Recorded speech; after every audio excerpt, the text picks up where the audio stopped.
Tree City has issued a severe thunderstorm warning for northeastern Paulding County and west central Georgia, southeastern Henry County and north central Georgia, central Bucks County and central Georgia, until 5:15 p.m. Eastern Daylight Time. At 4:45 p.m. Eastern Daylight Time, a severe thunderstorm was located over Walker Mill, or near Griffin, moving east at 30 miles per hour. That scared me. Hazard, 60 miles per hour wind gusts and quarter-size hail. Source, radar indicated.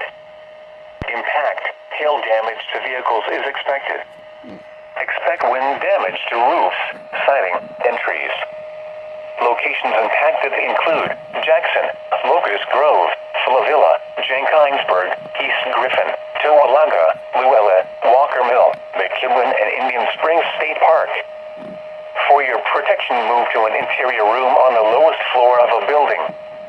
If you see wind damage, hail, or flooding, wait until the storm has passed, and then call the National Weather Service toll-free at